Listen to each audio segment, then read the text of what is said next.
Chapter 12. Nandi Hills. Dick spent only one night at the club in Madras before flying on to Bangalore. But soon after going to bed, he was disturbed by two telephone calls. One was from Ramu.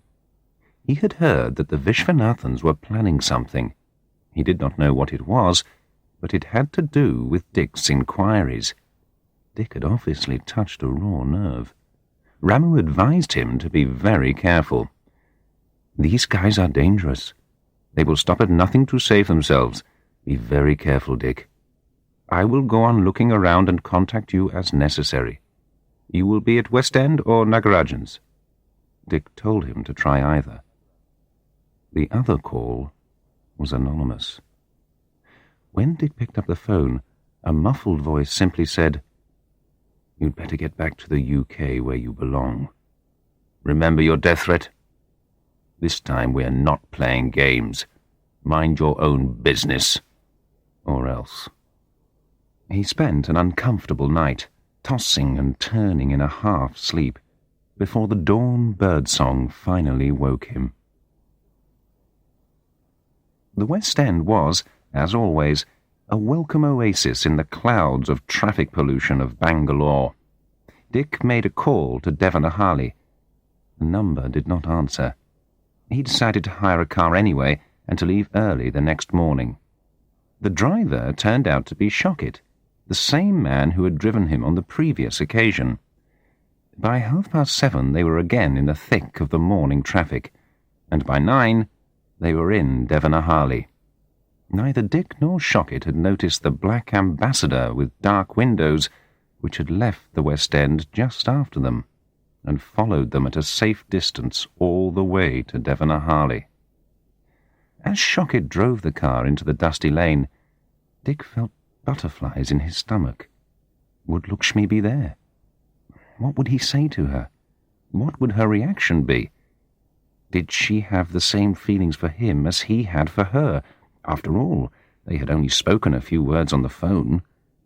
He was basing everything on the glances they had exchanged the last time, on the half-spoken hints on the telephone, on his own feelings. Perhaps he was imagining it all. Why should anyone as beautiful as Lakshmi be in the least interested in a man almost twice her age, with his career in ruins behind him, and from a completely different culture? He cursed himself for building up so many hopes on so little evidence. Yet his hands were trembling as he knocked on the street door. It was Lakshmi herself who opened the door. She was plainly taken completely by surprise. Her face showed shock, then joy, then worry, almost pain. Then she smiled, the most wonderful smile, and asked him to come in. He followed her across the courtyard to the living quarters. She was wearing a simple cotton sari of a deep turquoise colour, with a thin border of crimson and gold. She moved with all the grace he remembered. As she prepared coffee, they talked. It felt as if they had always known each other. Her tense nervousness had left her. She was warm and relaxed. Could this be because her father was not there, Dick wondered? "I tried to call you from Bangalore yesterday," he said, "but then I decided to come anyway." "I am so glad you did, Dick. Our phone's out of order, as usual, but my father is away, I am afraid.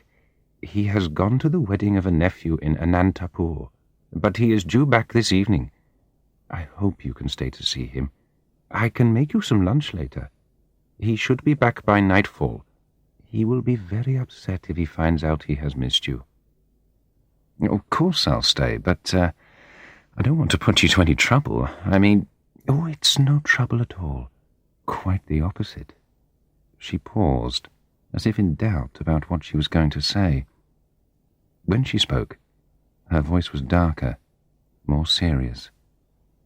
"Dick, I am sorry, but I lied to you last time." "What do you mean, lied?" "I told you I was not lonely here.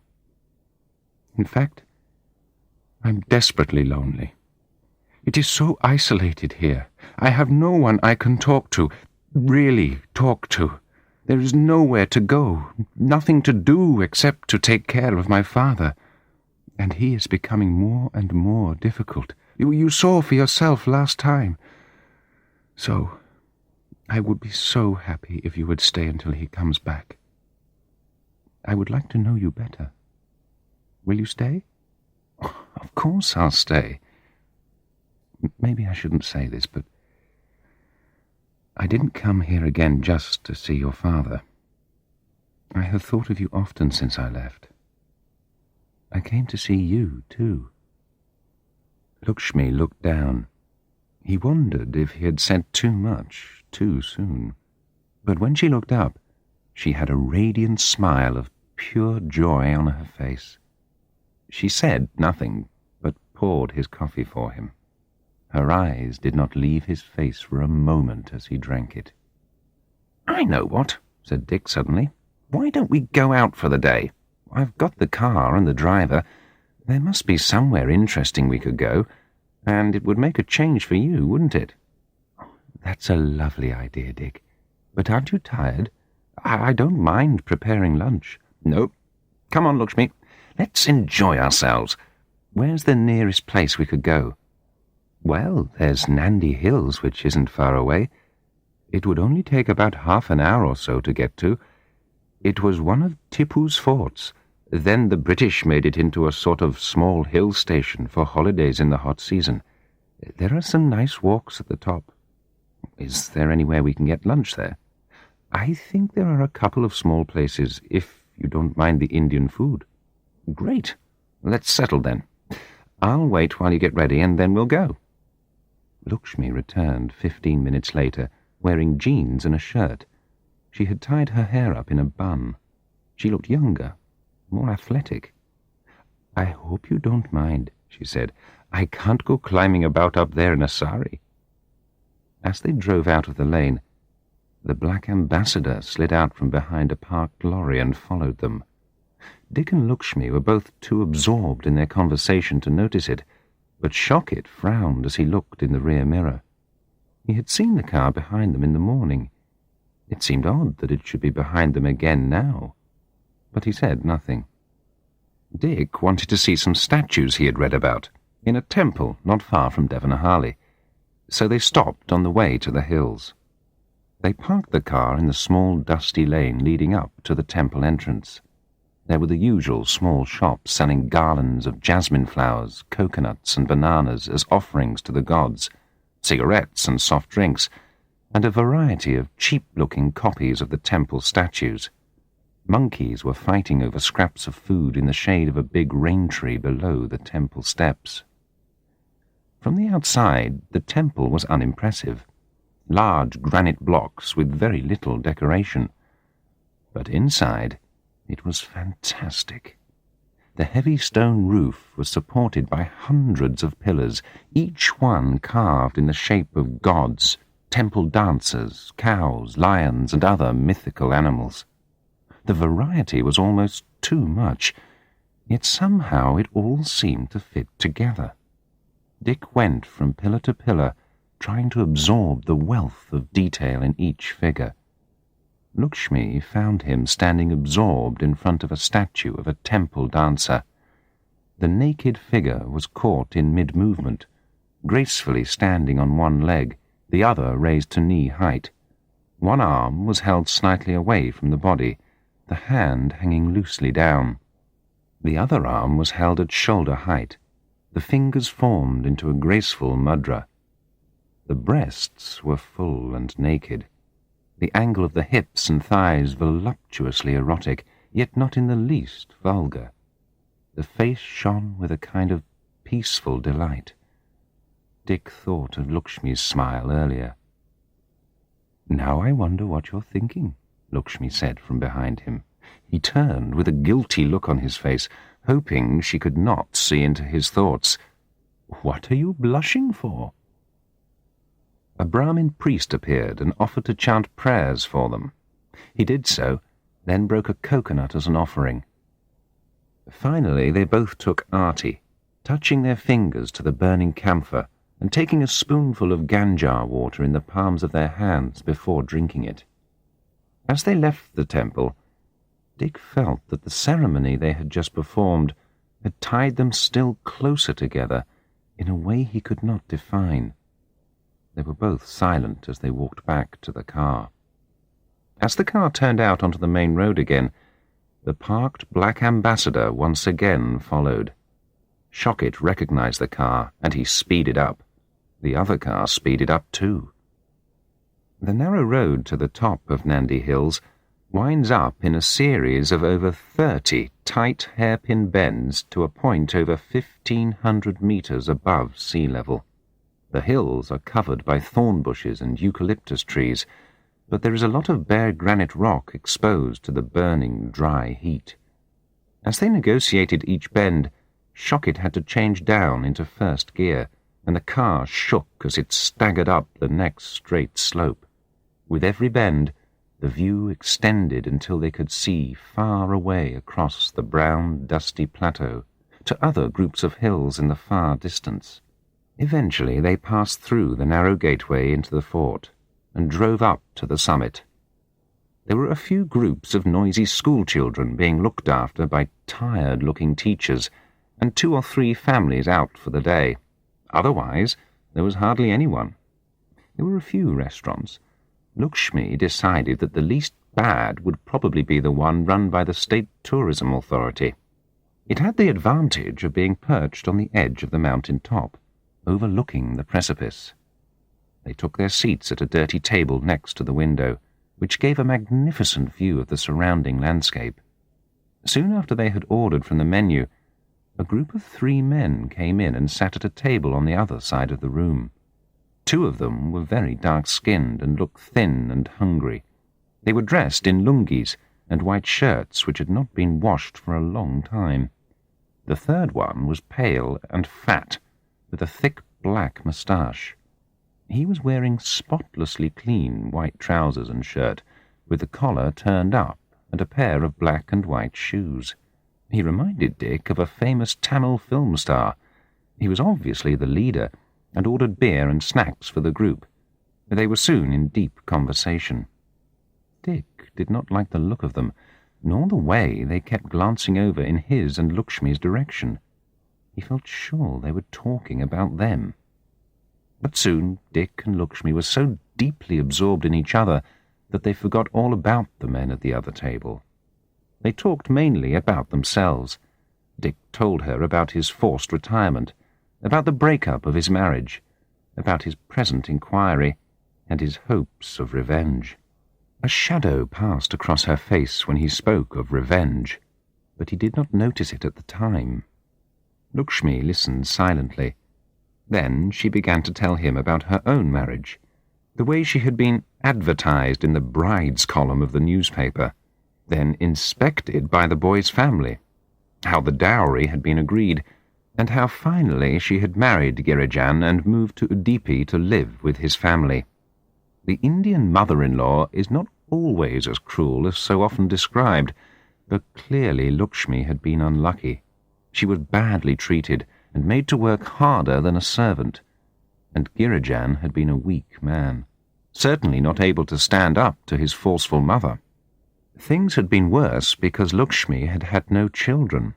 She had been made to feel guilty by all those malicious relatives and their questions. "Any good news?" and their meaningful looks when she had had to answer, "Not yet." "But, Dick, I couldn't do it all on my own." Dick was about to ask the obvious question when he noticed the great wall of black cloud building up on the horizon and the flashes of lightning. "The monsoon is due any time," said Lakshmi. "I hope it won't break tonight." So Dick's questions went unanswered, and they talked instead about Tipu Sultan, who had built the fort and who had ruled a large kingdom in southern India until defeated by the British at Seringhapatnam, just outside Mysore. Tiger Tipu had been a forceful leader and a man without pity. Just below the restaurant where they now sat was Tipu's drop, a vertical rock face which fell 350 meters to the rocks below. One of Tipu's famous punishments was to have his enemies thrown over the edge onto the rocks below. "Let's go and see it before we leave," Dick suggested. "All right, but let's hurry. It's already 3 o'clock." Dick realized with a start that they had been talking for over 2 hours. As they got up to leave, he noticed that the men at the other table had gone. He felt vaguely relieved. Outside, a hot wind had started to blow. They walked down past a small crumbling temple and a few low buildings, out onto the bare top of the mountain. The granite was flaking in layers, like the scalp of some ancient giant. Dick recalled that these were the most ancient rocks on earth. Almost nothing grew there, only some dry grass clinging to cracks in the rocks. As they moved down the skull of the mountain, he looked back at the ominous silhouette of the temple on the brow of the slope. Eventually, they reached the place where people said Tipu had got rid of his enemies. There was a crumbling brick wall overgrown by plants. In the wall there was a gap. Dick moved forward and looked over the edge. There was a vertical drop to the plain below. He pulled himself back nervously. He had an instinctive fear of heights. Lakshmi excused herself for a few minutes. "Nature calls," she said, and walked off into some bushes further up the slope. Leaning on the wall, Dick looked out over the plain to where lightning now flashed along the horizon, and the black clouds looked like mountains behind it.